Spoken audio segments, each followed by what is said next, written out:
Well, hello everyone. This is Al Fadi, and I'd like to welcome you to another special live stream that we're doing from our studios here, just like the one that I did recently a couple of weeks ago with our brother Jay Smith, which, by the way, due to technical difficulties, unfortunately, he couldn't join us. So maybe things will change during the live stream, but for now, we know that he is unable to join us. That doesn't mean that we cannot, proceed and continue with the topic itself. With me here in studio for the first time, our brother Mel from Sneakers Corner. Mel, thank you so much for making time for us, by the way.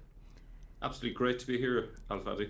Thank you so much. And of course, everyone, for the benefit of those who are joining us for the first time, this is also another special way for me to do both a video live stream and also an audio live stream for my podcast. So for those of you who are listening to this podcast, I want to welcome you, and I want to start now the podcast, Let Us Reason. Thank you, of course, for joining us. I hear a lot of your feedback from the podcast alone. Wait until you see the videos, of course. We always bring in amazing guests, and we talk about fabulous topics. Today's topic is no exception. I intentionally called it, Will the Real Muhammad Please Stand Up? And indeed, for the longest time, we've always heard one side of the story about Muhammad, the founder of Islam, the prophet of Islam, the one who supposedly received revelations about Islam and the Quran from a God by the name Allah. And we know that he was born in 570 AD to the tribe of Quraysh in Mecca. And at 621 or so, he migrated north to where we call Medina. And that was the beginning of the Hijrah. And from 621/622 until his death in 632, he served also the second part of his ministry in Medina, and he died. And from there, we get the story, the traditional story is that the first caliph was Abu Bakr and collected the Quran for the first time, and then the second caliph was Umar 2 years after that, because Abu Bakr served for 2 years and he died in 632. Then Umar served for at least 12 years, and then we get the third caliph, Uthman, who is responsible for what we call the Uthmanic standard, or at least canonized Quran. However, lately we've been finding there is a lot of holes in these narratives. A lot. Big holes. And everything that we are looking at so far, when I say we, myself here, by bringing in amazing scholars and amazing workers as well, like Dr. Jay Smith, and today, of course, our brother Mel, and the work of Dan Gibson, and many others, we're beginning to see another theme that points north. And today is no exception as well. Once again, I want to welcome everyone to our live stream on Facebook and YouTube. And also I want to welcome our audience who are listening to this podcast, Let Us Reason. So Mel, who is the real Muhammad according to these new discoveries now? Well, it looks like it's not the Muhammad of the Islamic tradition, and having looked at it for the past 2 years intensively, it seems that the whole story is a fiction, or at least large parts of it. Who I think it is a king in Arabia called Iyas ibn Qabisa al-Ta'i, a member of the Tayyaye tribe. Yeah. And so that's where my evidence is pointed to at the moment. It's not, it's not foolproof, but the abundance of evidence points in that direction. And I'm going to show you some of that evidence today. And thank you for pointing that out. Again, I want to mention to everyone, we are dealing with newly discovered material, or at least material that hasn't been touched before. Maybe it's been written about somewhere, but no one came forward to try to unpack it the way we are doing it. Now, we understand, and this is to the audience, we understand that today, by the way, we're doing this on December 21st. 2020. Now, tomorrow, something new might come up. Maybe even will actually prove that the standard narrative is correct. We're open for all of that, but we cannot also ignore any of these findings that at least worth examining, and that's why Mel is with us here today. Now, Mel, you mentioned something interesting, the Ta'i tribe, and I've always grown up learning about a certain character out of the Ta'i tribe by the name of Hatim ibn Abdullah al-Ta'i, who is known to be very generous to the point that they tell you one time a guest came to his tent and he couldn't find any sheep or lamb to slaughter, so he slaughtered his horse for him. That's how generous he was. Now, supposedly this Hatim al-Ta'i died 8 years after the birth of Muhammad. And that's it. Muhammad did make reference to him in something called Musnad Ahmad a couple of times, but only talking about him through his daughter, who was a slave after supposedly Muhammad's troop went north to Iraq and captured her, and also fought many of those who are supposedly non-Muslims or traditionally Christians. Yeah, it's amazing that the Islamic tradition only mentions the Tayyi just that number of times, considering how significant they are. It would be like writing the history of America and forgetting half of the states. That's how big a deal this is. Because the Tayyi, for my reckoning, was the most important force in the 7th century at the time when Islam began. I would go so far as to say that it wasn't the beginnings of Islam, but it was the beginnings of the Tayyi revolution. That's the way I would describe it. The sources refer to the Saracens very often, and occasionally they refer to the Tayyi. But when we gather all the evidence together, and if you look at it in terms of like a Venn diagram, the common factor is that it all seemed to have started way up in the north, not down in the Hijaz as commonly thought. Now, I'm sorry, Mel. Go ahead. I was going to say, just walk us through your findings. Yeah. Yeah. So I went into this assuming that the Islamic tradition was true. I didn't come into it being skeptical at all. It was only when I looked at the sources that I realized actually there's something up here. And the more I digged, the more I found that there was holes in the narrative, as they say. So how about let's look at slide number 1 there. Hope yes, and everybody can see that slide right now. Okay, so a common assumption is that Arabia is essentially the same as Saudi Arabia, but it might surprise many that an area in northern Iraq, Syria, and Turkey had been referred to as Arabia a long time ago. Pliny the Elder, for example, in 1st century, refers to Osroene and Commagene as Arabia. Now, I don't know if you can make out where those are, but they are basically where Syria, Turkey, and northern Iraq meet. So it's significant that that was what people thought of when in the 1st century as Arabia. If we move on to the second slide then, we see that in the later part of the 1st century and into the 2nd century really, the Romans then designated 3 different regions as Arabia. So we have the northern part, which was designated as Arabia Petraea. Yep. And it was called Petraea after, obviously, Petra. That's right, yep. And then down in the south, we have Arabia Felix, or Happy Arabia. And then in the middle, they termed that large area of Arabia simply Arabia Deserta, abandoned or uninhabited Arabia, for obvious reasons, because it was largely a desert and it didn't have too many occupants in it.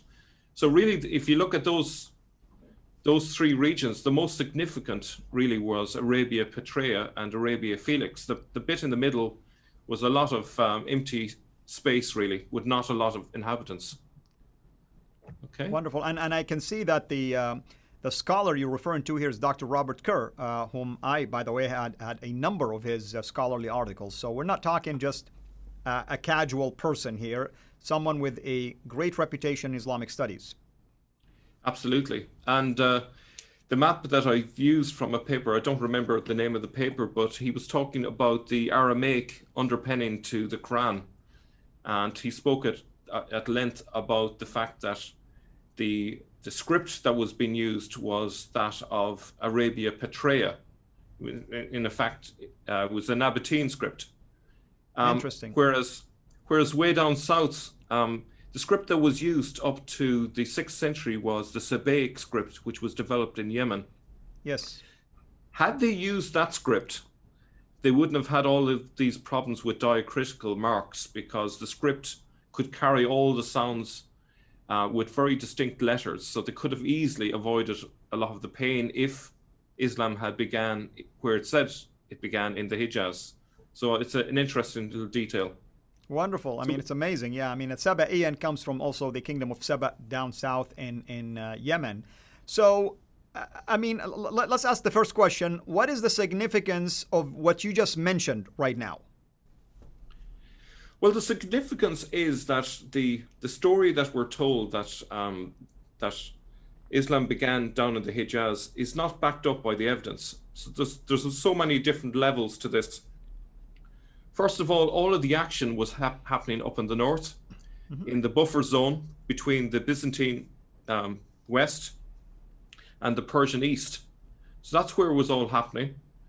What's also significant is the sources that were used in the Quran, you know, various Syriac stories and so on, that is found up there in the north.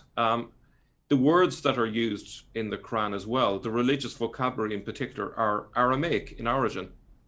And we have the script, which was developed in the Nabatean region, which is the bottom left-hand corner of Arabia Petraea, as you see on the map there. So it's all significant.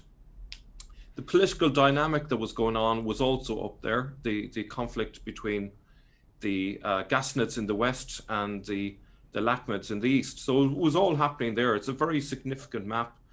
And, you know, if we think about the Hijaz was in the middle of nowhere. It wasn't central at that time. It wasn't of any importance. And when we look at the factors that led to the creation of Islam, none of the factors that we find in the evidence can be found in the Hijaz. They're all way up north, and that's the most significant detail. Interesting. And of course, another significance I picked on is when you say Arabia, that doesn't necessarily mean just what we call today the Arabian Peninsula. It could have been just any of the area that is known as Arabia, technically speaking, which opens the door for the possibility, yes, of things being north or somewhere different, but still in Arabia, technically speaking. Yes. The people in Arabia Petraea, some of them may have referred to themselves as Aramaic, but some may have referred to themselves still as Arabs. So that identity was there as well. And what we're dealing with here is at least a bilingual population who spoke Aramaic and Arabic, though some also spoke Greek as well. And this is something that we need to bear in mind. These are very important details. Excellent. Okay. Do you have anything else to show beside this map? Okay, so if you go to slide 3. So now we're on to the Tayyi, a very interesting tribe, very interesting group. Their name comes from Tay or Tayyi. In the 2nd century, the Tayyi migrated from the Yemen to the northern Arabian mountain ranges of Jabal Shammar. It was originally called Jabal Tay after the tribe that went there. And I'm going to help you with Arabic. Jabal Ta'i, and now it's called Jabal Shammar, whereas there's a huge tribe called Shammar, basically. Yeah. Now, I don't know if that tribe is connected to the Tayyi. I presume these are descendants from that same tribe. Interesting. And notice on the map there, the area in dark brown, that's the old Nabatean kingdom. So when they went up north, they situated themselves just on the doorstep, essentially, of the old Nabatean kingdom. And just as the old Nabatean kingdom was ending, the Tayyi moved up north. So it's very significant. Okay, so we moved on to the next slide then. Right, so in the 6th century then, we have the Fasad War, which split the Tayyi. Yeah, the Fasad, by the way, is an Arabic word for fitna or for corruption, technically speaking. Okay. Yeah. So this is not to be confused with the fitna of the 7th century. Right, the Umayyad and the Abbasides also, correct. Yeah. So members of its Jadila branch became Christian and migrated to Syria and allied with the Ghassanids, as you can see on the map there in red. Known as the Ghassasina in Arabic, that's right. Yeah. And then the Goth branch remained in Jabal Tay, and then the Tayyi also became well established in the Lakhmid region too. So that's the area to the right, which is right on the doorstep to the Sassanids or the Persians. That's right. So and this one is called the Manadhira, Al-Manadhira, which is also another big tribe. Yeah. Yeah. So essentially, the role that these two populations played here is that of a buffer zone. So the Ghassanids were the fighters essentially for on behalf of the Byzantines, whereas the Lakhmids fought on behalf of the Persians, and so they earned a lot of their money from that. And the Tayyaye were a subgroup within the population. They were a significant group, and they did their own thing. They weren't totally subject to the Ghassanids or the Lakhmids, and eventually there came a point where they got a little bit big for their boots in the 7th century. So if we move on to the next slide, which is slide number 5, it's interesting that in the 7th century, Mesopotamia became known as Tashkistan, or land of the Tay. This is very significant. And you can see that in the middle of the map there inside the red Yeah, oblong. I mean, we have people that have that last name, Tashkandi, by the way. I mean, it's named after the area. Wow, yeah. Yeah. So that area there, as you can see, is between the rivers Euphrates and the river Tigris. Right. And so that's really the center of the action, as we'll see as we go on. So that's where I would place Iyas ibn Kapisa, who I think is the real protagonist. Now, who mentioned first about Ilyas, by the way? I mean, what source you found this reference to, and why do you think this Ilyas is Muhammad? I mean, I'm just throwing a teaser out there now. I believe Al-Baduri, if I've got his name right, in the 8th or 9th century, and he refers to him. He's also mentioned in Al-Tabari. So these are quite late sources. I'm still trying to find much earlier sources, but the way that he is written about in those sources seem to be very straight and historical. But obviously, I'm keen to find earlier references to him. Wonderful. Okay. And then we'll get to the next question later, maybe in the second half of our live stream, about why do we see a connection between the two characters, basically. Yeah, keep going. I'm sorry. Okay, so if we turn to slide number 6, this will give you a good idea of the sphere of influence in the 7th century of the Tayyaye. So you can see that they had a huge influence in what is essentially Iraq, Syria, and northern Arabia. Yeah, and this is the Fertile Crescent area, basically. Absolutely. They knew where it was easy to live. You know, that's the area you want to be because you can grow your crops. You can exactly. You can herd your animals. You don't want to be living in the middle of a desert, struggling to survive. So they were smart people, and they knew where the money was. Right.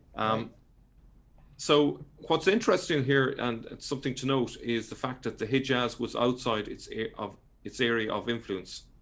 And this is going to be important because when we look at the earliest sources that refer to Muhammad, they are not referring to the Hijaz, they're referring to the Tayyaye, and they're referring to locations inside this red circle.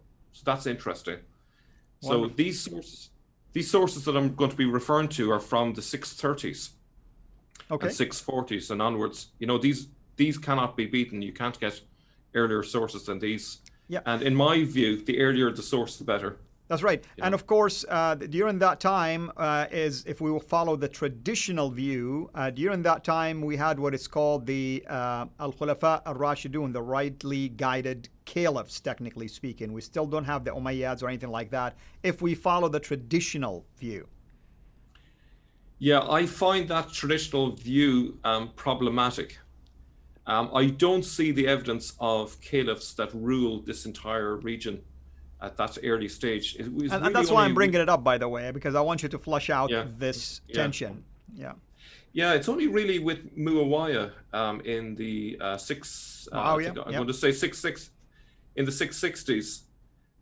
That's really when you start to see the first proper caliph who rules both in the western areas and the eastern areas. It's my view that up to that point, what you have is a lot of chieftains in different areas squabbling over their small little patch. You don't really have a transnational leader at that stage. That's my view. And I think the Islamic tradition wants to expunge the record of all of the infighting that went on, and they want to paint these leaders as unifiers and this era as mostly peaceful, when in fact it wasn't anything of the sort. Yep. So if we move to slide number 7. Just to give you a warning, we have about 2 more minutes before we start wrapping up the first half, so just want to help you wrap your thoughts. Okay, yeah, that's fine. So a very important source for us is Thomas the Presbyter in 640. So the key bit that it says there, and I'll skip the date there, it talks about it happening in 634, 2 years after Muhammad was supposedly dead. There was a battle between the Romans and the Tayyaye of Muhammad. And it's interesting that it's spelt with a T at the end. In Palestine, 12 miles east of Gaza. This early source is hugely problematic. First of all, there's everything in that points to the north. The group he's associated with, the location of the event, and to a lesser degree, the source of the information, in other words, where it was written, was also in the north, Mesopotamia. So I think that's a very important source. That source alone destroys Islamic narrative, as far as I'm concerned, because Muhammad was never meant to have reached the Gaza area. He was meant to be a bit like Moses. He saw the promised land but never entered it, and Joshua took over. But as we can see, he was alive and well, according to this early source that's literally only writing a few years after it. Wonderful. If we have time for maybe one more source before we go ahead. We have at least 2 minutes, but I need to wrap up after that. Go ahead. Okay, so maybe if we jump to slide number 9. So slide number 9 has a nice map there of the area, and the Hispanic Chronicle of 754 says the Saracens rebelled in 618, the 7th year of the Emperor Heraclius, and appropriated for themselves Syria, Arabia, and Mesopotamia, more through trickery than through the power of their leader Muhammad. Notice that Syria, Arabia, and Mesopotamia are Tayyaye areas. This confirms again the link between Muhammad and the Tayyaye. For me, this is really solid evidence that Muhammad is located up there in the wrong place, and we can make perfect sense of the rebellion happening in Syria, Mesopotamia, and Arabia if we assume that it was happening in the Tayyaye area. So it's all of the evidence is overlapping each other. Yeah. Thank you, Mel. I want you to hold your thoughts because these are interesting information. I want to just quickly unpack for everybody that we are presenting to you yet again enough evidence that something is happening north. Something is originating from a northern geographical location. And you start putting all these pieces of the puzzle together, and you get what Jay calls, That's exactly what you get. You get something that is fascinating, and we are, speaking of Jay, we'll have Jay right after the break. So I'm going to wrap up this, at least the first part of this podcast of Let Us Reason. If you are joining us live right now on Facebook or YouTube, hang tight. We're going to take like a 1-minute transition to the second part. But all that to say is that you can see why those kind of findings are extremely important. And by the way, I want to give a huge shout out to all of you. We started a campaign to have basically 100 Patreon partners at the end of October.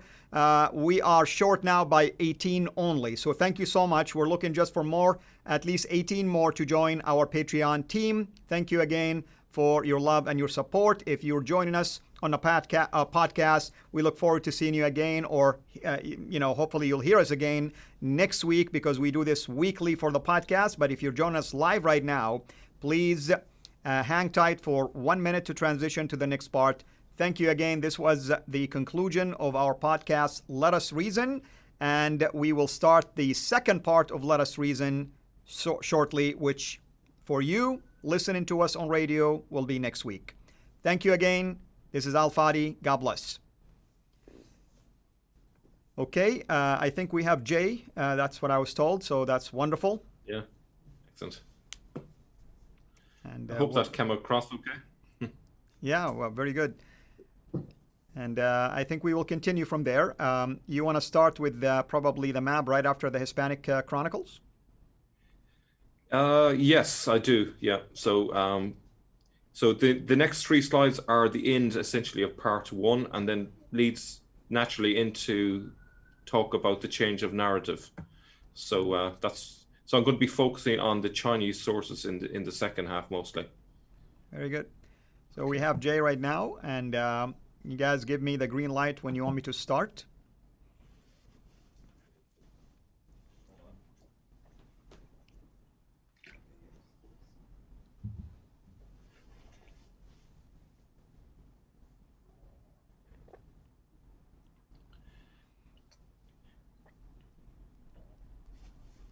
How are you, Jay? Jay, how are you, brother? We cannot hear you yet. Your audio, Jay. Yeah, I have no idea who I'm talking to. Okay, now we can hear you. Suit and tie. You look awful in a suit and tie. Get back to your t-shirt. I thought I'd better make an effort. This is all you need. So what does the black and yellow represent, Jay? I mean, when you're wearing this shirt. It represents everything you see here. You notice all my books are black and yellow. They're on color coded. This is what everybody has noticed. I didn't even notice it. People said, "Hey, you actually matched your books behind you." So Yeah, there I go. Hey, I mean, why not, man? I'm looking up to you now. I mean, I'm gonna have to come up with a new attire. No, you've got the only one that really fits you. I mean, can you imagine me trying to wear that cloth on my head? Very good. Are we ready, guys? Okay, they're not ready yet, but are they watching us live right now talking? Yes. Wonderful. You know, everybody can at least enjoy this discussion. This Jay, is the one and only time you'll ever see Mel with a suit and tie, and he only does it for Al Fadi. He would never really? do it for me or anybody else. We are really honored by this, Mel. Thank you so much for doing this. You know, you didn't have to. You didn't have to. Just thought I'd better make it professional today, you know, for a change. Appreciate it. Okay, folks, we are getting ready to start our second part of the live stream. Just to those of you who are watching us, by the way, right now on Facebook and YouTube, we will go for another 24 minutes because this is the start now of our podcast, Let Us Reason. And I want to welcome those of you who are listening to this podcast, Let Us Reason, last week. Of course, you've listened to part one, where we have our dear brother Mel unpacking for us some findings related to the possible origin of Muhammad, actually from north, versus what we call the Standard Islamic Narrative, SIN, the Standard Islamic Narrative that leads or points usually to the south, to the Hijaz region, Mecca and Medina specifically. And I thought Mel did an excellent job, of course, starting with some backgrounds about the tribe where a certain character he's gonna mention later again today, that could be tied to what we know today as the possible character of Muhammad himself. And all the evidence, folks, all the evidence are really intriguing, are really interesting when it comes to looking at all the pieces of the puzzle, when you put it all together, about the Qibla, about Petra, about the origin of Qira'at, about also the coins and many other things. And now we're talking about the character of Muhammad himself, or the person of Muhammad. With that in mind, we have, of course, Dr. Jay Smith with us. We are thankful that the technological issues worked out. Jay, welcome, brother. And we are always excited, of course, to have you, especially when it comes to unpacking these kind of topics. Tell us, Jay, a little bit about your interaction with Mel about this topic, and when did you find out about those kind of discoveries? Oh, well, the discoveries have been coming through primarily through this last year. I've known Mel for many years. He used to come down to Speaker's Corner. He used to be in the crowd, but he never used to say much when he was in the crowd. It's only now that he's unpacking this material, and he's got to go put together an entire team. Not just him. He has a Murad, who is from the Middle East. He has Bala from India. He now has Joe, who is also from Europe, and then they've now got Odon Lafontaine out of France. So these guys, and there's another woman, I can't remember her name, down from Australia. Hey. What's her name? Faye from Australia. This is a team that has been working together, and they have years and years of experience behind them, but they're only coming now this year in 2020 and starting to unpack what they have been finding. Now, Of course, this is something I've been working on for 25 years, but not with a team around. I'd never had a team like this. And Mel is the one you need to give credit for putting this team together.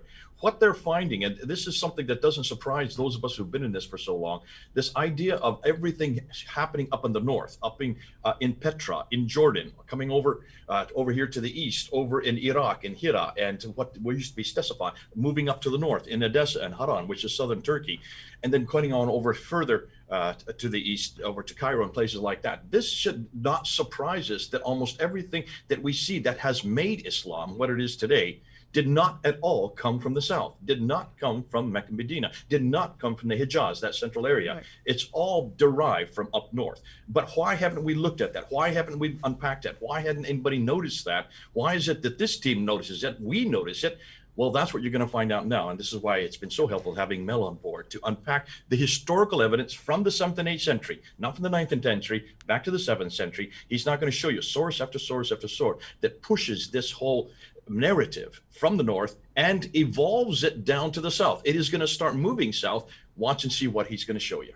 Absolutely. And Jay, of course, for the benefit, again, of the discussion that you and I had multiple times, if you can reiterate to people why, while we understand there is a traditional view and we understand the tension between this view and the traditional view, people need to also be open-minded to the fact that there are these findings that keep coming up, or sometimes they're hitting somewhere in a book or research or article and no one really unpacked it. And it's the amazing work of you, your team, Mel and his team, and others like you that are enabling people to at least get a second look towards something that I have to say, folks, if you would have asked me, if Jay would have asked me 5 years ago, do I believe in any of these things? I probably would have been hesitant to say yes. But today, I'm telling you, all these evidence are so compelling that here is what's so interesting about it. Things are falling in place and starting to make more sense, actually, when you put it that way. That's why it is convincing. Now, you know the views of David Wood, of course. We know where Sam Shamoun stands on this. And I respect, of course, where they're coming from. No one is trying to downplay also their pushback. It's always healthy to have pushback from other scholars. Who knows which other scholars also going to come out and write, something like Dr. King, for instance, who wrote something about Dan Gibson's work. We welcome all of that. I mean, we want to have this healthy discussion, but attacking is not going to solve the problem. You have to always come with refutation. And so far, I'm not seeing such strong refutation against these new findings. Can I just jump in there? Remember, you brought up David King. David King, who attacked Gibson. What was his whole reason? What was his whole thesis for attacking Dan Gibson? Because everything David King was dependent on was from the 9th, 10th, and 11th century. He never went back to the 7th century, and we shut that down. Al-Fadi, you and I shut that down really clearly with the 16 episodes we did on that. Now, the same thing is happening again. The same idea, everything that all the people want to look to define who their Muhammad is and what Islam was, is coming from the 9th, 10th, and 11th century and later. Nothing from the 7th and 8th century. And in all the last 25 years, when I did my first debate in 1995 on this, the one comeback from everybody, not just the Muslims, from all the Western historians was, you're arguing from silence. There's nothing there. You cannot prove it. And the evidence of absence does not mean the absence of evidence. You can see it can be thrown either direction. And that was always a nail in our side. It was always a thorn in our side. So not a nail, a thorn in our side. It's not a nail. In fact, it's gone the other way. We flipped that just in this year. With this evidence that Mel has brought forward, no longer are we not talking from evidence. We are the ones that have the evidence. We have the stones. We have the rock inscriptions. We have the coins. We now have the inscriptions. We have the buildings. We now have the Qiblas. What do they have? What do these people over here from the 9th and 10th century, they're now starting in, they are the ones, the emperors with no clothes on them. Can you see the narrative, the Islamic narrative, this narrative that has been gone, the standard narrative is full of holes, and those holes need to be filled, and they can't fill it. There's nowhere they can go to support this Muhammad, to support this city called Mecca, to support this book called the Quran, to support these people called Muslims, or to support this religion called Islam. Those 5 things, they can't find one piece of evidence for in the 7th century. And what we're finding is an entirely different, we now know who that Muhammad is. It's not the same Muhammad, but it is a 7th century Muhammad, as you've just gone through. And that Ilyas ibn Qabisa, he is actually a guy I would rather follow. That's the Muhammad they should have retained. Why didn't they retain him? Why did they go to this Muhammad? who has all kinds of embarrassing things about him. And that's why David and Sam and Hatun have made a whole ministry out of confronting that Muhammad. Well, I'm not interested in that Muhammad anymore. Throw him away. I want to see what actually happened. I want to see what really went on. I want to go back to the 7th century, and I want history to tell me who this is, because I do that as a Christian with Jesus Christ. If I was going to take the 2nd century view of Jesus, the Gnostic view of Jesus, who was a liar, who was a killer, who actually killed people with his powers, I don't want that Jesus. I want the 1st century Jesus. I want the Jesus who actually walked and talked and ministered. I want to know people who actually knew him. I want people who actually saw him. I want the eyewitness account. I want that Jesus, not the Jesus of the 2nd century. If I'm demanding that of my Christian Jesus, then I should demand that also of the Islamic Muhammad. And that's why what Mel is doing, what his team has found, has been absolutely ground shaking.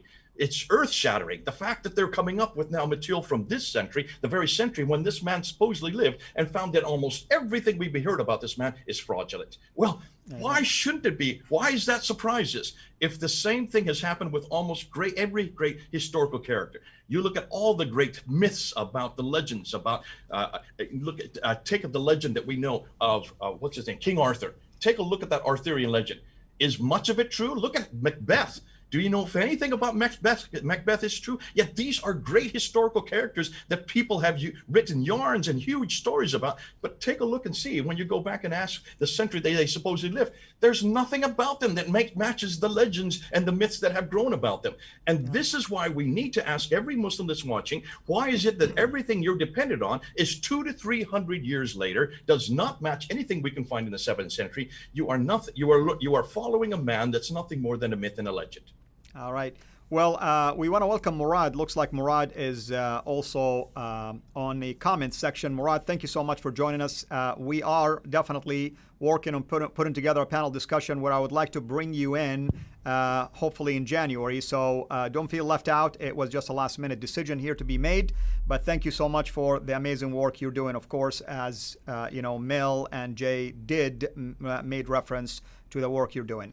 Well, Mel, we're going to turn it over to you before Jay steals the show. So go ahead and continue. Okay. Yeah, I do want to credit Murad for a lot of help in terms of development of my ideas, particularly with the idea of the Iraqi thesis and my understanding of the Tayyaye. So thank you, Murad. So we're on to slide 10. And this is significant. The Tayyaye were split during the first fitna, with those in Syria supporting Muawiyah and those based in Arabia and Iraq supporting Ali, as you can see there on the map. And what's interesting is a branch of the Tay led by Qutbah ibn Shabib were among the leaders of the Abbasid revolution, which toppled the Umayyads in the mid-8th century. So, the Tayyaye, they may split, they may have their divisions, but ultimately it's members of the Tayyaye that have the power. And that's the true story, really, of what happened. Yes, and this is, by the way, it's a fight between Al-Manadhira, that's a tribe, against Muawiyah and the founders of the Umayyad, basically. Absolutely. Yeah. So if you turn to the next slide, then this leads us into Iyas. We have an interesting source from Sebius from the 660s. So who was the most likely candidate referred to by Sebius as Mehmed? So I've just taken 3 quotes from it. So they, the Jews expelled from Edessa, departed, taking the road through the desert to Tashkistan, Arabia, to the sons of Ishmael. We saw earlier where Tashkistan is, so that's significant. And then it says, in that period, a certain one of them, a man of the sons of Ishmael, named Mehmed, became prominent. Because the command had come from on high, he ordered them all to assemble together and to unite in faith. Now, I would suggest to you, the only sort of person who could order a large group of people to assemble together and unite would be someone on the level of a king. So this led me to inquire, well, who was the king at that time? And what we find is that Iyas ibn Qabisa had been selected to become king of the Lakhmid area by the Persians in 602. And his reign ended in 617. And why is that significant? Because the rebellion by the Tayyaye happened the following year. And I would suggest that it was he who led this rebellion and took on that name Muhammad. Okay. Now, let me ask you this question, Mel. I'm sorry to interrupt you. Is there a connection between this now that you mentioned, this rebellion, and why we have the Hijra, the Islamic calendar, starting usually at the last 10 years versus the entire time Muhammad served? Is there any connection between the Islamic calendar and something like that, for instance? I'm just curious, that's all. Yeah, it's my reckoning that when Sebius here talks about this Muhammad uniting them together, I would suggest that what he did was he united all of the tribes, the clans, in 622, and that's the significant interesting moment in the story. And Jay will remember me saying that in an earlier episode with him that I believed that what happened next, when he rebelled against the Persians, he eventually had to retreat westwards, because obviously you can't just take on the Persian Empire and expect to survive it straight off. And I thought that this is where it connects with Petra, that he went westward to Petra. Now, what's interesting, just a few days ago, so this is literally hot off the press. If you turn to slide 12, I found this in a Jewish source, which is called the Pesachta Rabbati. This was put together in the 9th century, but it was different Jewish discourses from the previous decades, as far back as even the 630s. And what's interesting, it confirms this hunch that I had, which you see in the red box. It says the king of Persia will make war against the king of Arabia, and this king of Arabia will go to Edom to take counsel from the Edomites. There we have it. So Iyas ibn Qabisa, he was a king in Arabia, essentially, as we mentioned in the very first slide. This area had been referred to in the 1st century as Arabia. In fact, it was still referred to as Arabia Petraea. And where are the Edomites? Well, that's where Petra is. Edom and Petra, same area. Right. Again, I mean, so it's what a coincidence, right? What a coincidence. I mean, it's just amazing how all these things are falling in place right now. We have about 10 minutes for the podcast side to end. Of course, we'll continue our discussion, but I want to give Jay a moment here if you want to comment on anything. You're muted. I think I'll let Mel continue because he has an awful lot yet to go through. Very good. Go ahead, Mel. Continue. Okay, so if we turn to slide 13 then. This is the key thing. The changing of the guards requires changing of the narrative. And so what I would refer to is that there was an old narrative and a new narrative. The old narrative is the Northern Historical Story, or NHS. The Southern narrative is the SIN, the Southern Islamic Narrative, and there is an overlap there. I believe that the new narrative began in the 680s, and then with the advent of the Abbasids in the 750s, the old narrative died out. Elements of it continued for some time, perhaps in local areas, but eventually the Southern narrative became the most dominant one, and the rest was forgotten. And there was an effort by the Abbasids to get rid of that old narrative. I think that's right over the head of everybody listening. They had no idea the joke that you just gave. Did you understand that, Al-Fadi? Yeah, so I was going to say, if you can unpack this portion, and why do you think there's a push to take things backward? No, he's missed out on what the NHS signifies. The NHS is the National Health Service.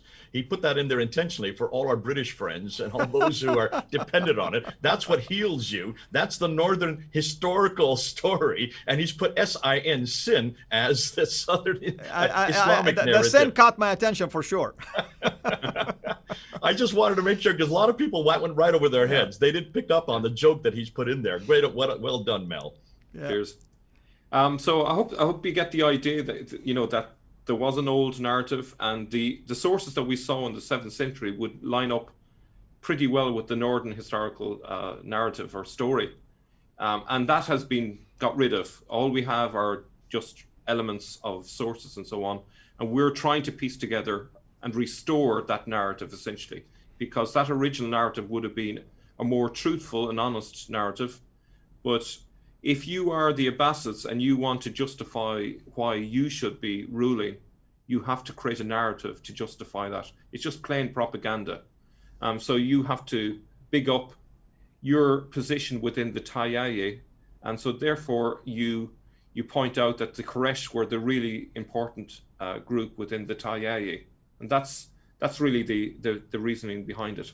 Got it. So it's a connection to a certain tribe and a certain geographical area for that tribe. Yeah, keep going. No problem. Okay, so if we turn to slide 14 then, I'm going to be looking for the rest of our program at the Chinese sources. And this is the smoking gun, because we're going to see how the narrative changed in real time. Now, this source here was from an envoy that was sent to China from the Taiyaye. So this is straight from the horse's mouth, as it were. So they arrived in the Chinese court in 651 at the Tang Royal Court. And the envoys told us that their king's surname was Dashi, or Taiyaye, as it's rendered. So if we turn to the next slide then, number 15, this is what it says. Dashi situates in the west of Persia.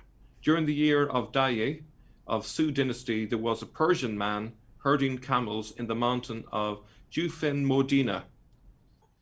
One day, a lineman, which I think is a reference to nowhere, telling him, there are 3 caves on the west side of Jufin Modina mountain. A large amount of weapons is stored inside the caves, and you can go and retrieve them there. There is also a black stone with text carved on it. You will become the king if you read and do what the carved text on the black stone tells you. Now, what's really significant here is the protagonist here is a Persian man. He's not an Arab. So, we all think Muhammad is an Arab, but this source coming straight from the Taiyaye is telling us that the instigator of all of this was a Persian, right? And you can see the black stone is making an appearance as well. Now, what seems to be going on is that Khosrow has asked Iyas ibn Kapisa to go and retrieve these weapons stored in weapons dumps in the Lakhmid area, because the Lakhmids in 602 are beginning to get a bit rebellious. So he wants this store of weapons brought into the Persian area. So Iyas was given that job. He must have been successful because he was appointed. Now, what's interesting, and I haven't got time to show today, but this story appears in Al-Tabari, and the person who is mentioned as the Persian man in this story is Iyas ibn Kapisa. Interesting. With pretty much the same details. Right. He's told, go and retrieve the weapons and you will become king. So that's an interesting detail of that would justify me saying that Iyas was Muhammad. I see. By the way, we have about 3 minutes left for the podcast. So if you want to, we're going to continue anyway after that, but just to help you at least wrap up your thoughts maybe. Okay. So on slide 16, I'm not going to read all of it there, but it says that this person, the Persian, set up a separatist regime in the western part of Sassanid empires. Now, I'm taking it directly from Robert Hoyland's. I think that might be a typo. It should be Sassanid Empire there. So it's interesting that it's clearly pointing to the beginning of what I call the Taiyaye revolution, and it's a Persian that's the instigator. If we turn to slide 17, in another Chinese source, again referring to the earlier narrative, we see that it says that in the beginning there was a Persian who supposedly had the help of a spirit, i.e. a ghost, which I think means a white man, in obtaining edge weapons which he killed people, subsequently calling for all the Persians to become his followers. This is absolutely explosive stuff, as you can see. This completely demolishes the Islamic narrative, because the Islamic narrative would have us believe that the protagonist at the beginning of all of this was an Arab, and that he was a rags to riches type guy. He was just a little orphan, but what we can see here, this story is much more realistic. We have a guy who had experience as being a king. He used that experience to rebel against the Persians. He knew how to lead armies. He knew how to run logistics and fight a campaign. And as we if we think back to Sebeos refers to the fact that Muhammad was a strategist when it came to war. So this all ties together that Iyas is the likely person who was Muhammad. And go ahead, Jay. We have like a minute and a half. Go ahead. Real quickly, Modena, that is the Chinese way of saying Muhammad. So that's why you need to look, the Dai, that's Dai, that's the Chinese way. And why is this important? What Mel has found, and this is something that it must not be lost on the listeners, the fact that these are coming from Chinese sources who have therefore nothing invested in the story. They have no bias. They're talking as outside and neutral observers. The fact that they're pointing these out, the fact that they are pointing to Muhammad, the fact that they are pointing to him being a Persian, everything we have had so far is coming from the traditional sources, which are Abbasid, who have all kinds of bias. So that's why this is even more powerful, that we're now picking these up, coming out of a neutral environment. Wonderful. Yeah, good point. And of course, I want to point to people the fact that Muhammad's name didn't appear in a Shahada until later. There is something interesting to be said about that. Go ahead, Mel. I give you the last word. Yeah, I just wanted to just correct Jay there. It mentions Modena there, but it's in the next source that I will look at, where it actually refers to Mokomo, which is Muhammad. Oh, I'm sorry. So it's Mokomo. It's not Modena. So it's in the next one. Yeah. Very good. So we're wrapping up our second part, which is the podcast. But everyone on the live stream, please stay basically tuned. Don't go anywhere. We are coming back to continue with our live discussion. Again, thank you so much, everyone, for joining us in this podcast, Let Us Reason. As always, we encourage you, of course, to subscribe to our YouTube channel, CIRA International, where you can also listen to this podcast and all of the previous 6 years of that radio show. For the rest of you, of course, stay tight. Hang in there. We will be back in just maybe less than a minute, and we will continue with our live discussion about this interesting topic related to who is the real Muhammad and how does that tie into the traditional narrative versus the tension that we are uncovering right now and unpacking about other findings that contradict that traditional narrative. As always, thank you so much, Mel, and thank you so much, Dr. J. And please, don't go away, everyone. We will continue with our discussion. This is Al Fadi. Thank you so much. God bless. Okay, everyone. So we're back again to our live show. So, Mel, continue. I mean, you have, a couple of slides left if you want to discuss those as well. Yeah, so what's interesting is that the envoys from the Taiyaye they went to China on several dates all the way up to the middle of the 8th century, and their story was consistent. It was the old narrative. But then suddenly, in the late 750s, the Chinese government of the time noticed that the story had changed. So if you go to slide 18, there, slide 18. So this is taken from Robert. The Tang government noticed something odd when they received envoys during the years of ZJ, 756 to 758. You were cut off when you said Robert Hoyland, right? That's what you're referring to? Yes, Robert Hoyland. Okay, yeah, all right. They were told a completely different story of how the Dashi were founded. This time, Muhammad's name appears, and the story this time is like the Sen we have today, the standard Islamic narrative, or the Southern Islamic narrative, as I would term it. The Chinese were confused, so they decided to record both story versions. So this is the smoking gun that shows us that, we're not conspiracy theorists. There is actually solid evidence to show that there was a change of story. We have the old story, and now we have the new story. And I'd be really excited to share with you what that source tells us, this new story.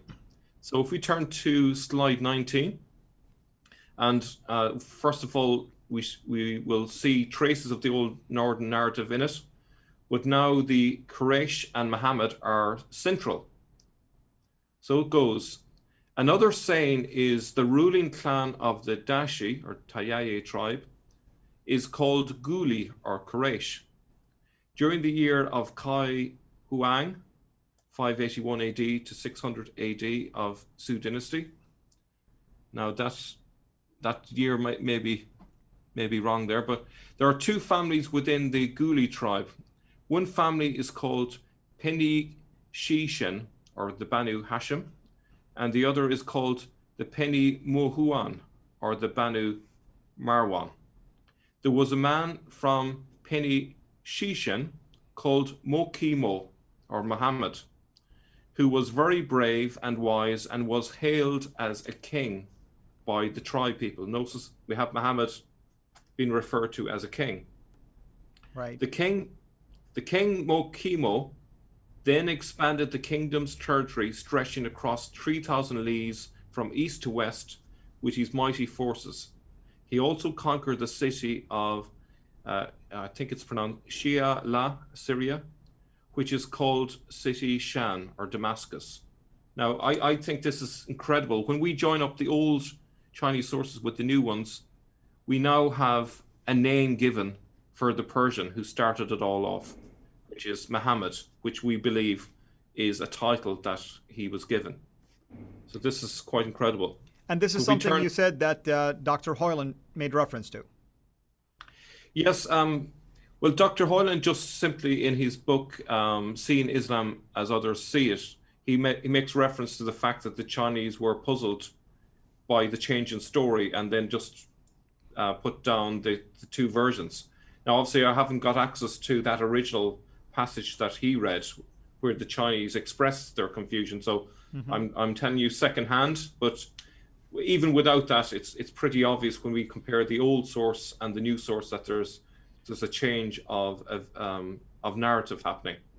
What Mel's referring to here, you have envoy after envoy that's going up in 705, another one that goes in 711, another one that goes in 741. What they're bringing back, the stories they're bringing back from this Persian area, suddenly changes between 756 and 758. And that's when this new person that he's referring, this Mokimo. Now, look at the dates. Who comes in between 741 and 756? It's the Abbasids who come in. What do? The first thing they do is they take the capital away from Damascus and they bring it down to what is now Baghdad. That's right. Ctesiphon before. Yeah. So they now are eradicating that earlier narrative, the Umayyad narrative, and they're bringing their new narrative. What's fascinating and what Mel's bringing up here is the Chinese are noticing this because these are reports from their envoys that have been coming systematically roughly every 10 years. And now they come up with a whole new narrative, and it's referring to these Quraysh. Who is these new people called the Quraysh? This is a new people. Well, we know the Quraysh are the people from Mecca and Medina. Well, that didn't exist in the earlier envoys reports. Who is this new man, Mokimo? Well, he was not in any of the earlier reports. If Muhammad had been the one that started the whole thing, he should have been riddled with references to him. That's why I think this is fascinating what Mel has come across. He's come across from a completely neutral environment, one that's far enough away, would have no agenda and there's no reason for them to lie about this or to create something or to make it up. They're just observing what they see and having these periodic envoys going in and out and coming back with the reports. Brilliant. That's right. Okay, so if we turn to slide 20 then, just to see the remainder of the source. So the Tayyai told the Chinese that the founders of their empire were Persians, not Arabs, and this is key. It says there were 11 Persians who came, and according to the rank as Mushu, were transformed into kings. After this, the masses gradually gave their allegiance, and subsequently Persia was extinguished, and Byzantium, Fulin, as it's described in Chinese, was crushed. When the original king had died, his office passed to the first Mushu, and now the king was the third Mushu. The royal surname is Dashi. Now it's interesting. I don't know if it's when it talks about the 11 Persians, whether Muhammad is included in that or that's in addition. It's hard to know. But what's interesting, if we look at Banu Quraysh, this subgroup of the Tayyai, one possible meaning of Banu Quraysh is sons of Cyrus. Quraysh can mean that's right. Cyrus. That's right, yeah. And Cyrus came from where? Koresh, yeah, that's right. In Arabic, Koresh is Cyrus, and he's from Persia. He's the king of Persia. From Persia. Yeah. So this group, this elite group, likely were connected in some way. They were in some way politically aligned to his memory. Perhaps some of them were even descendants from him. It's hard to know, but they certainly had ambitions in that respect. They wanted to build an empire like Cyrus. And so what's also interesting is the fact that now that the Tayaye have split and it's their group that are in charge, they don't want to give credit to the Tayaye anymore. Right. So the Tayaye are scrubbed from the memory, and the group that's really important is the Quraysh. That's right. That's right. And so what happens then? I just want to make a quick comment, Mel. Moderators, H2O needs to take a water break. You know what that means. Keep going. Yeah. What was I going to say? I forgot what I was about to say there. Talking about Quraysh here. Yeah. So so in the 850s, we're talking. Which is it? 750s. Sorry. In the 750s, you can see now the beginnings of this new narrative. The problem is, how do you get rid of the Tayaye? Because everyone knows the Tayaye is way up in the north. Everyone is familiar with that. So the way to get around that is to move everything way down south.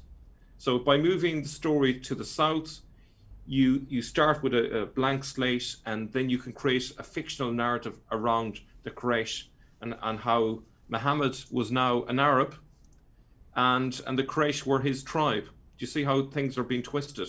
Right. Can I just interject right there? This is where I would go with Dan Gibson's. This is where Gibson's material actually jives with what Mel's saying here.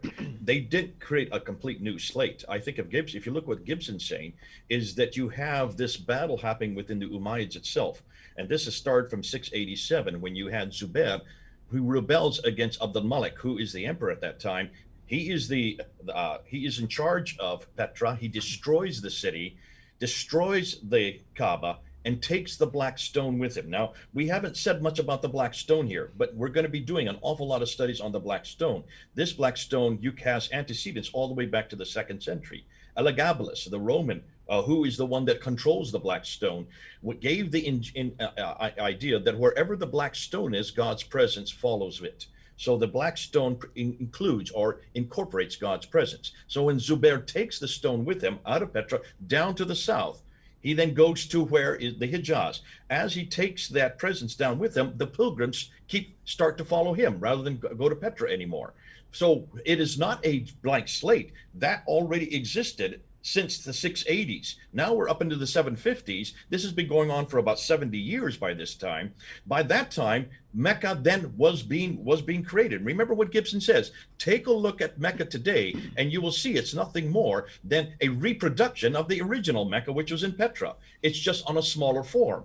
Like the Safa and Marwa mountains, those aren't mountains. They're nothing more than rocks 15 feet high. That's a facsimile of what was earlier. But now that you have the Black Stone with you, it doesn't really matter because God's presence is with you. So it's not that they're making a new slate. They have already incorporated it. All the pilgrims are now coming that way. The Abbasids are really excited about this because now they can thumb their nose at the Umayyads. But now you've got to put body to it. You've got to put a history to it. And that's why Ibn Ishaq writes his first history in 756. Notice we don't have Ibn Ishaq's history. We don't have his biography of this man. Why don't we have the biography of this man? Well, back to you, Mel. I would suggest the reason is because there was obviously a lot of holes in that first attempt. There you go.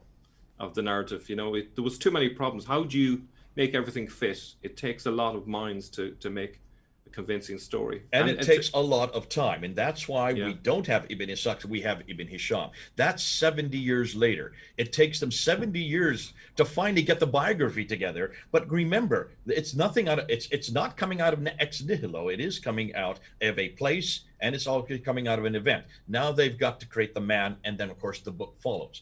Look and see when all the Qurans start to appear. That's a whole nother thing we haven't even got into. Yes, and that's why we're excited, of course, about this. And I really mean it that we would like to start, a panel discussion in a live stream once a month, starting in January. But when me and Jay are here in studio, we would like to bring you and Murad and the others as well, because to give updates, of course, we know things are moving so fast and so quickly.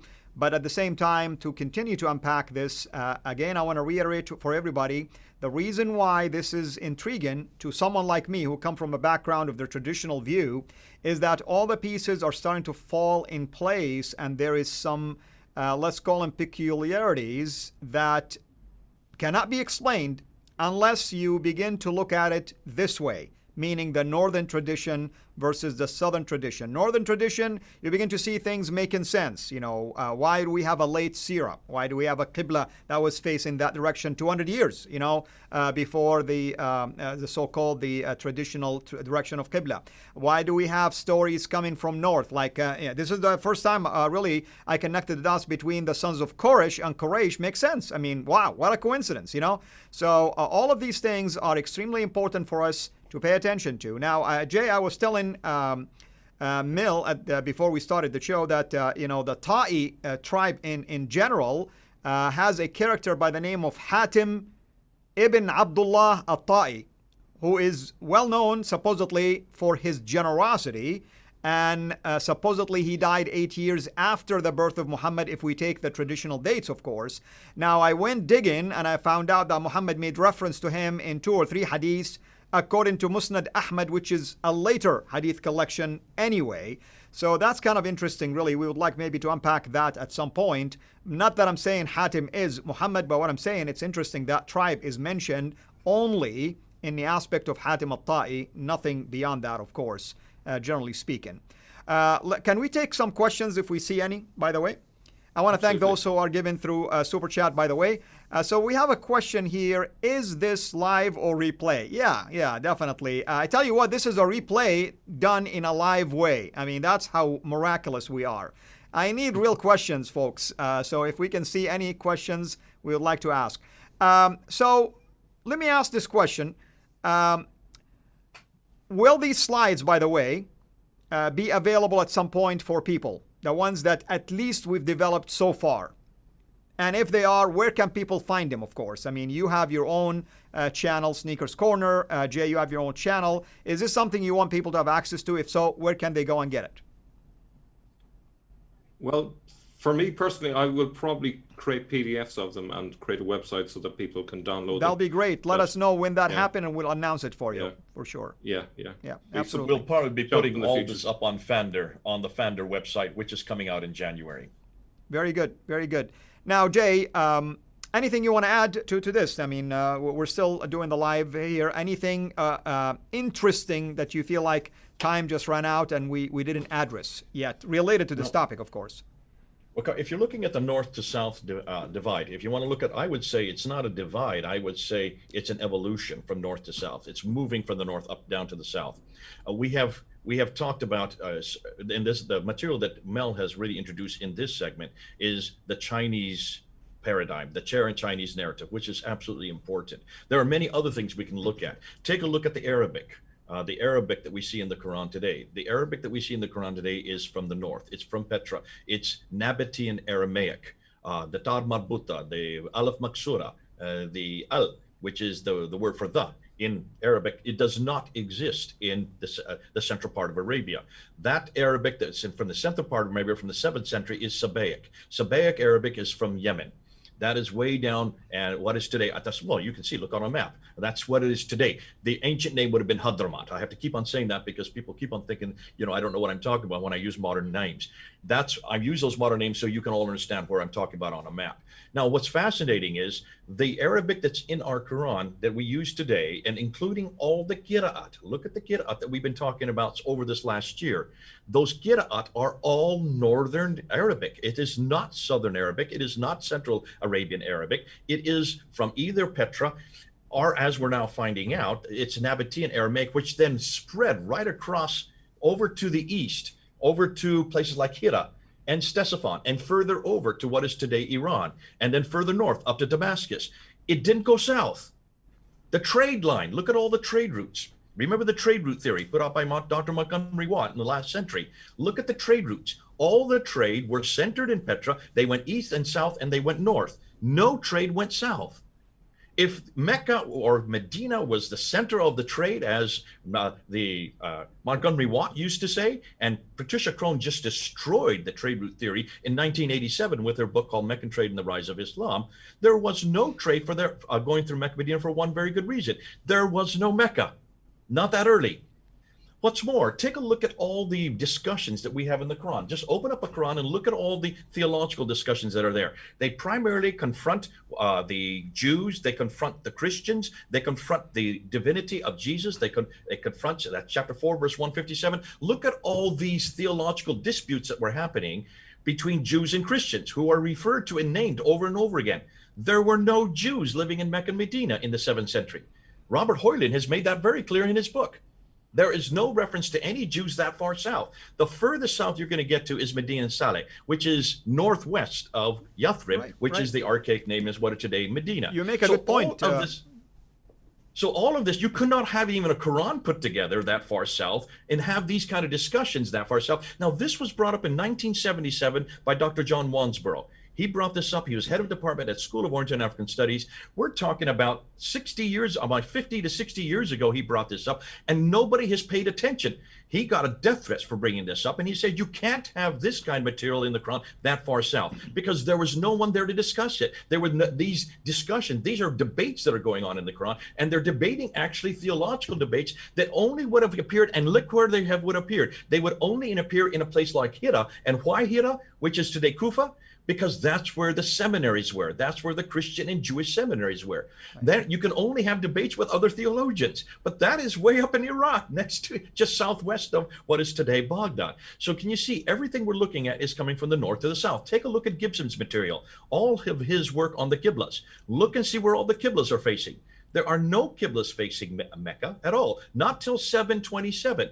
All the Qiblas were either facing, up till 706, are facing the north again. They're all facing Petra, uniquely Petra, from as far away as China and also Guangzhou in India, Gantan in China, Guangzhou in India, Guangzhou in China, and Sherman in India. Also from the north, from Turkey, even from the south, from the Hadramaut, they're all facing Petra. Why is it that all of this is facing the north? Because that's where everything was happening. That's where the trade was. That's where the people lived. The only people that lived in the central part of Arabia were pretty much nomadic. Yep. They would not have any superstructures. There would be not any big cities there. You cannot have the laws. Look at the institutions that you see in Sharia law. Notice that Sharia law is introduced in the 9th century. It's introduced with Shafi in 820. After Shafi comes Maliki. Then you have Maliki, Shafi. I can't think the other two schools. Hanafi and Hanbali. Hanafi and Hanafi and Hanbali. Maliki, Shafi, Hanbali. Those all come after 820. That is the 9th century again. And take a look and see where those laws are. Almost every one of those laws are Roman laws. Dr. Patricia Crone wrote about this. These are all, again, this would have only have had, they would have even known about these laws had they had interaction with the Byzantines. The Byzantines are up in the north again. So everything we're looking at comes from the north. And that's why what Mel has come on, he is saying, listen, if it's all coming from the north, then why am I surprised that almost all the artifacts, look at the rock inscriptions, 30,000 rock inscriptions, none of them from the south, none of them from the Hadramaut. They're all from what is today Syria and Israel and Jordan. And if that is the case, if you look and see if the kind of Arabic they use on those rock inscriptions, it's this Nabatean Aramaic again. Look at the coins. All the coins, look and see where the mints are, where the coins are created. They're created either in Syria in the west, or they're created in Iran in the east. Why does that not surprise us suddenly? And look and see what's on the coins. Always on the coins in the west, they're either Christian coins in the west, or there's Zoroastrian coins in the east. Nothing whatsoever to do with Islam. Yep. So here, all evidence after evidence after evidence, we're now supporting and showing that if when it's after a while, it becomes a no-brainer. You have nothing that would make sense of any empire that's created by a man named Muhammad, then continued by people named Abu Bakr, Umar, Uthman, and Ali. We can't find any reference to those four characters as caliphs at all. Oh, their names are very popular, so you will see their names, but not as kings, not as rulers. And that's why you need to ask, why is it we have always assumed that the Abu Bakr, followed by Umar, Uthman, and Ali, are historical? Because everything we have assumed has come from these traditions, again, in the 9th and 10th century. I'm sounding like a broken record. I'm sorry for sounding like a broken record. But the evidence that we're looking at when it comes to the inscriptions, when it comes to the coins, when it comes to the buildings, when it comes to even the Arabic, when it comes also for the trade routes, all these different aspects, one after the other, when it comes to the Qiblas and the mosque, they all point north. So when did it come south? Well, Mel has given us the answer today. It That's started moving south because of the Abbasid need. They needed to distinguish themselves, to eradicate themselves from the Umayyads, and to take that way, to get rid of any reference to the Tayyaya. And unfortunately, the Chinese kept on that reference for us. And so that's why they started the new narrative. But their new narrative was not new. What did not start immediately. It had to be tweaked and tweaked and tweaked over 70 years of tweaking. So by the time Ibn Ishaq writes it down, you finally get Ibn Ishaq putting it together in 833. That's wonderful, Jay. Mel, I want to give you last word here because when I look at a couple of questions real quickly before we wrap up. Okay. Yeah. I just wanted to clarify in terms of the 30,000 rock inscriptions. It's not that there weren't any rock inscriptions way down south. It's that there was no reference to Muhammad or to Islam or anything remotely similar to the Islamic tradition. So, okay, let me just say one thing. Illinstad, if you look at his material, he doesn't say there's any from Mecca, Medina. When he says the ones that are down south, he's talking about way down south in the Hadramat. Yeah. So that's not the mental part. So yeah, of course there's an enormous happening in the Hadramat, but not from Mecca and Medina, not from what we know as the Hijaz. Yeah. One quick question, and that's for you, Jay. You can just give him the zinger type of answer. Folks, if you can slow down a little bit, I want to look at the question from Buzzy Jones. I think it's a little bit up here. Question is about where did the qira'at come from? And I think you did a number of videos yourself, in addition to us. We'll be releasing the videos in January, the qira'at conundrum. But go ahead and elaborate further on this, maybe in 1 minute, about the northern connection also with the Qira'at. Buzzy, thank you so much. When you take a look at the Qira'at, all the Qira'ats, the earliest Qira'ats begin to form in Damascus and in Kufa. Of the 30 Qira'ats that have now been finally appointed in the 15th century, remember, we're talking about 1429, that's 15th century, that's 800 years after Muhammad. When they put these 30, they chose these 30 out of hundreds, these 30 were chosen. 22 of them are from Basra, from Kufa, from Damascus. Only 8 of them are from Mecca and Medina, and those we're not even sure are from Mecca and Medina because they are so late, which doesn't bother me because by the time they get introduced in the late 9th and 10th century. The first 7 are not chosen until 936. That's the 10th century. That's 300 years too late.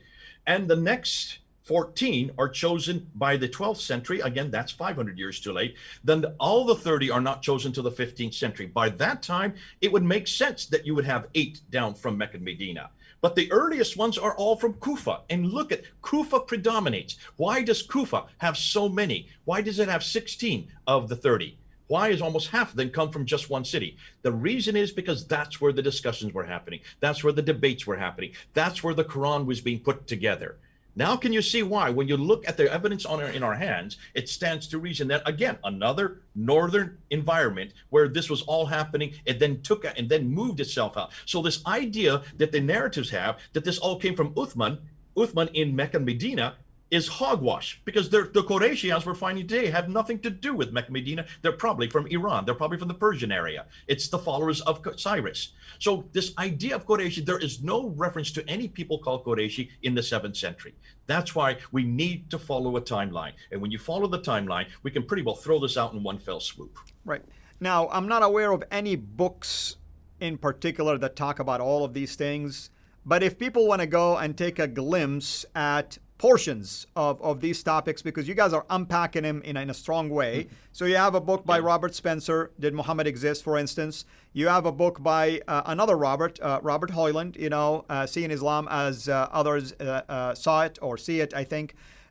So these are the books that, Mill and Jay, myself, and others are referring to periodically. These are scholars, by the way, and all of these people.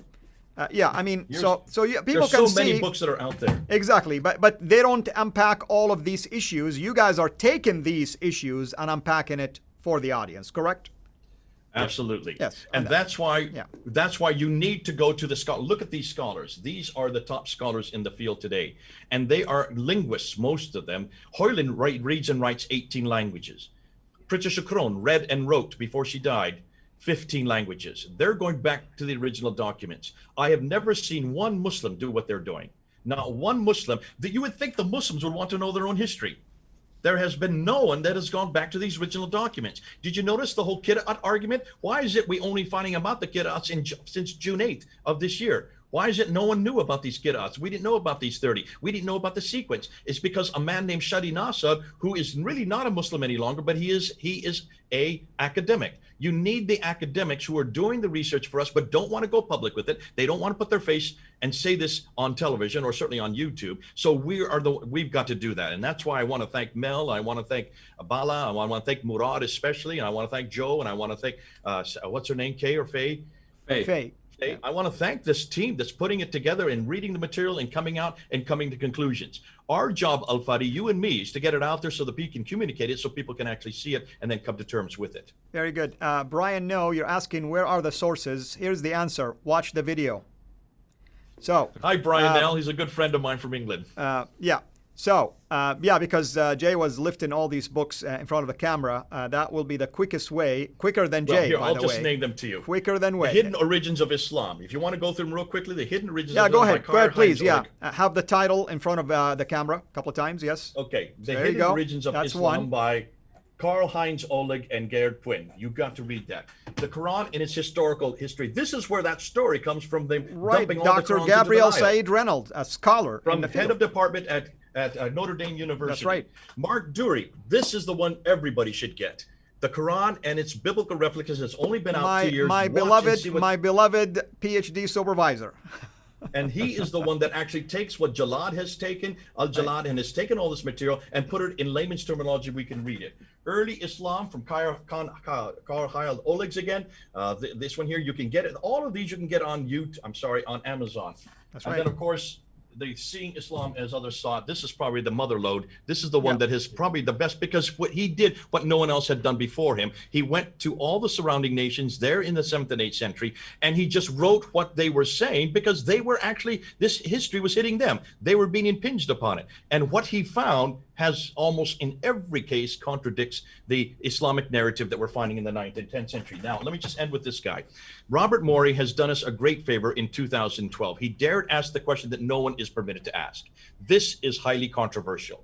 This is highly confrontational. When he asked this question, he was vilified. He was called a hate preacher. He was called an Islamophobe. He is not even today permitted to come to England. They won't let him come to England because of this kind of book. He was on Fander Films twice this summer. He was hearing all this new material that Mel and his team have come up with, and he says, I'm going to have to republish my book. He went to his publishers. His publisher says, rewrite the book immediately. He has now rewritten the book. I just gotten the first copy 3 weeks ago. He has now put 25% more material. And as he wrote it, I looked at it. He was the first to see it. I had to call him up and I said, you haven't kept up with the newest stuff. He's going to have to do a third printing because there's so much new material that's coming to play. There's so much new information that we're now coming across that he's going to have to keep revising this book. But God bless him for starting this whole question in 2012. We're now in 2020. The new book's coming out. It's going to be out in a few months. I wish it could be out tomorrow. And then we're going to have to do another one and another one and another one. So in some ways, Robert Spencer is doing for us, putting together, writing down what we're saying on video. I'm getting lots of questions from lots of people saying, could you please put this in book form? Robert Spencer is doing that for us. Mel and I will put together, we will get a book out there. We will put it together. But again, we're going to have the problem. As soon as you publish it, it's out of date. Why? Because there's so much yet to be discovered. That's right. That's right. So we want to close, everyone here, including you, Jay and Mel, with an appeal to people to become Patreon patrons, givers to your, respective channels. And we are going to put this appeal on screen. So for you, Mel, what is your channel called? It's called Sneakers Corner. And we want to really ask people to consider this kind of work, of course, because it's amazing. And I'm sure it costs a lot of time and money. And we're not getting rich out of this if people are thinking that. It just helps with the effort and the ministry.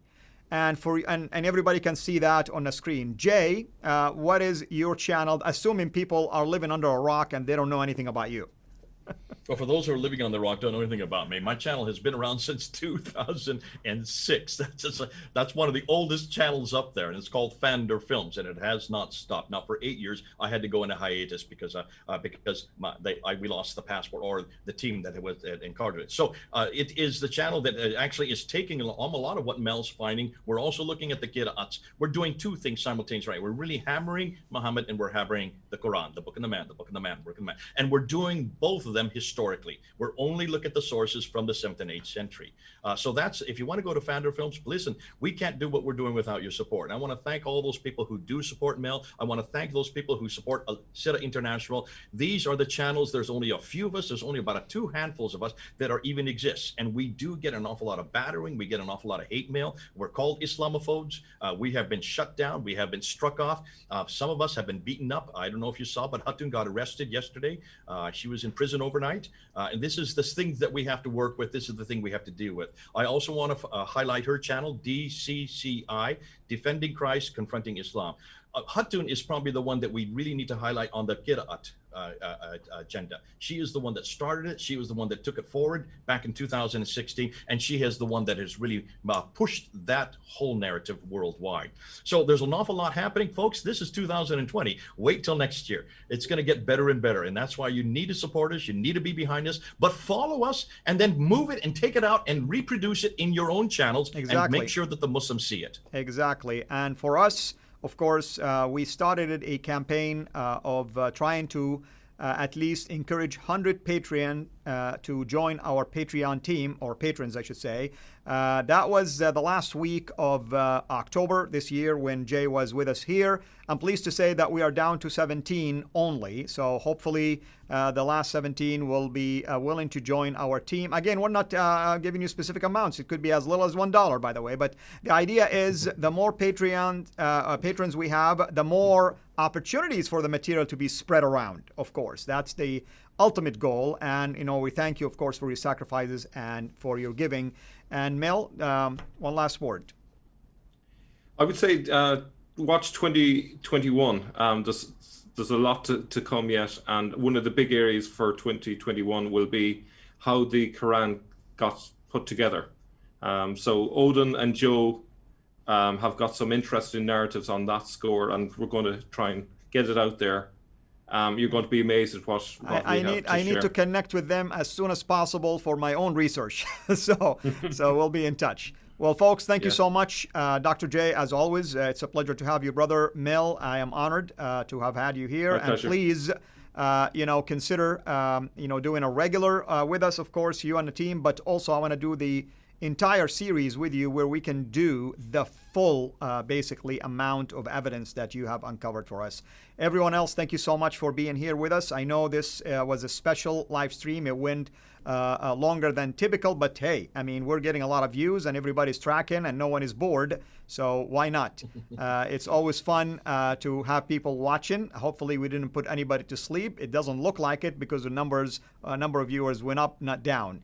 So as always, thank you, everyone. God bless you. And until we meet again, I'm going to steer this line. This is Al Fadi, over and out. Take care. Oh, that's my line.